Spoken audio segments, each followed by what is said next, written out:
This is Blue NC, which bills itself as a community-driven website that promotes progressive values and policies in North Carolina. It was started in 2005, and according to James Protzman, who was one of the founders, is the current site administrator and a UNC journalism school grad.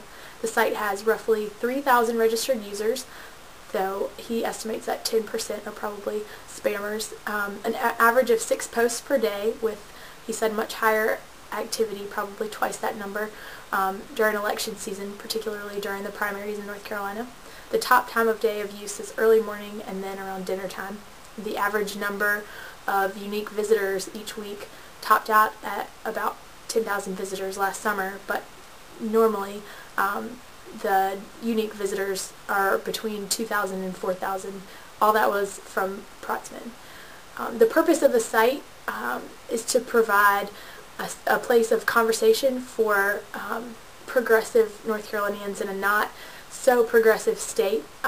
We talked with Barry Wellman about how the internet can create new opportunities for community, and Protzman said that this is true. The distribution of Blue NC users in North Carolina matches the makeup of the state. A quote from him, he said, "I'm often surprised that there aren't more triangle readers. We draw from far and wide. I assume that progressive people who are isolated in conservative counties really enjoy the chance to have connections with kindred spirits." So the site, one function is to serve that purpose that Wellman talked about.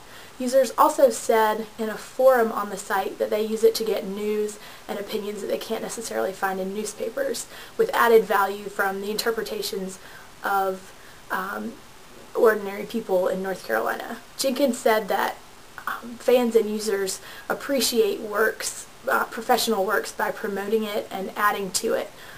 That was in reference to pop culture items, but it applies here as well, because you add value to the news and to things that you get from more traditional media by talking about why you like or hate something that you read and adding the average person's spin, which is what people get from reading Blue NC. The third purpose of the site is to provide access to candidates and political figures in the state.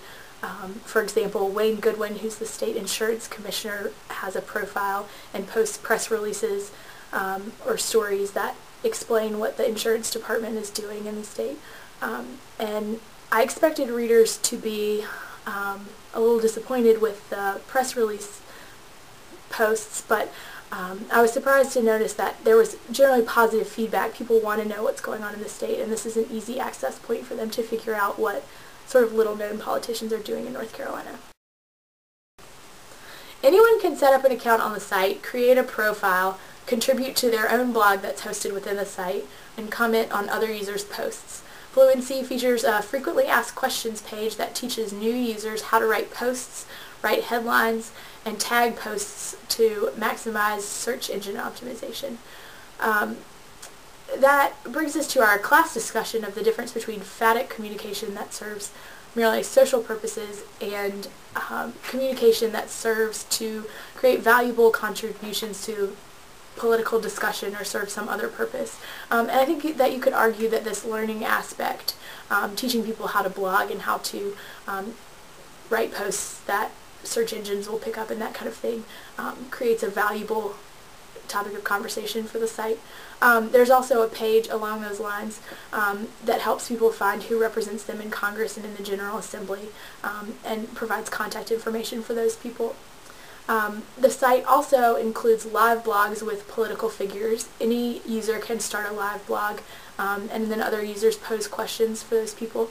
It was popular during the primaries particularly, and Jim Neal, who was then a primary candidate for the U.S. Senate running against Kay Hagan, announced that he was gay on a Blue NC live blog. So they break some ground in those discussions. As far as regular posts, a handful of contributors, usually 3 or 4 at a time, can post directly to the front page or promote other users' posts to the front. Protzman is the main person who promotes those posts and posts to the front page. And he said he makes those decisions based on what he has time to write, the interest level of the posts, the quality of the writing, etc. He said he reads every post and spends 4 to 5 hours on the site each day. The site definitely serves the purpose of making politics and public commentary more accessible to average North Carolinians, which Binkler says in the book Wealth of Networks, which we discussed in class, gives casual users more power by allowing them to publish instead of just reading about the news, and also allows better democratic participation. But the question that we're looking at is whether it's limiting that casual users can't publish to the front page, which is obviously the most public part of the site. And that could mean that only a handful of people with journalism training and lots of free time are getting to write for front, which you could look at as unfairly limiting. Or it could mean that people who don't know what they're doing can practice with their own blogs for a while until they get good enough to write for front. So there's two ways of looking at it. You either see it as this practice restricts participation, making the site less of a community and more a quasi-news organization, or you look at it as improving the quality of the site by using Watts's mullet strategy and promoting the things that are higher quality to make using the site a better experience for readers. So now comes the part of the discussion where we bring in lots of the speakers that we listen to in class. First of all, does BlueNC fit Dana Boyd's definition of a social network? I asked her about this when we talked to her in class, and she said that social networks have three key characteristics. Profiles, which BlueNC has, each member can set up a profile. Friending capabilities, which BlueNC does not have in the traditional sense like Facebook or Twitter where you actually hit friend. But you could argue that the in-house messaging system could constitute a form of friending since it's communication between someone that you know. And public testimony, and BlueNC has the normal blog posting functions. You can comment on each other's blog posts, and there are polls that users can post to get other people's opinions about things. There's also a question of how to define the contributors to the site. Dan Gilmore talked about reporting that acknowledges bias, and you could look at BlueNC as an example of that, and if so, are people learning, as Gilmore also talked about, to be skeptical enough of what they're reading and to think critically about what's on the site if it's that kind of reporting? You could look at it as citizen journalism, which we talked about a lot in class, which brings up ethical questions because there's not much instruction before you create content for the site. That also brings up what we heard Manju talk about truthiness, which is when you get news with a spin so often that you can't find the truth in the news, and the spin becomes part of what you see as the truth of the world around you. And that's definitely a problem for sites like BlueNC that have such one-sided contributions. When we watched the Web 2.0 Summit with Tim Berners-Lee and Tim O'Reilly, they talked about how social networks have moved to what they call the AOL model, where you can only chat with people in your own group. And in this case, in the case of BlueNC, you're only chatting with people who, or mostly only chatting with people who think the same way you do about politics in North Carolina. And Jenkins said in his talk that that lack of diversity limits discussion on these kinds of sites. If there's so many similar opinions and people like Protzman are putting forth such strong opinions, do people who differ on some of those issues, and not all progressives obviously are going to think alike about every issue in North Carolina, so do those people with different opinions feel like their ideas don't matter as much? So that sort of similarity of thinking and posting can limit the views of the minority and limit the potential to actually debate issues in North Carolina on the site.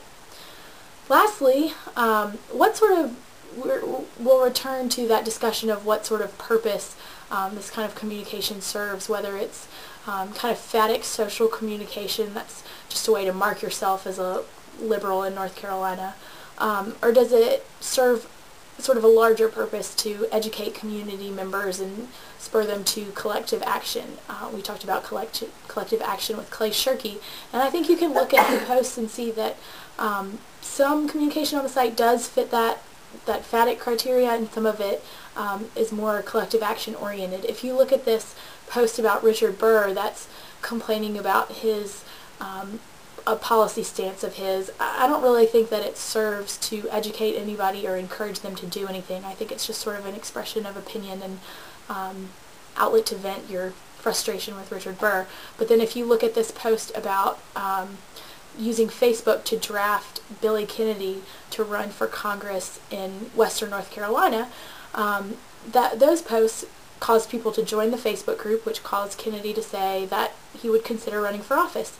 So I think you can see that that kind of conversation does create some kind of action, and so did posts pre-2008 elections about Larry Kissel. He ended up getting elected to Congress from District 8, and spurring people to participate in the No OLF campaign against outlying landing fields in eastern North Carolina. Thanks for watching my video. Hope you guys have a happy holidays.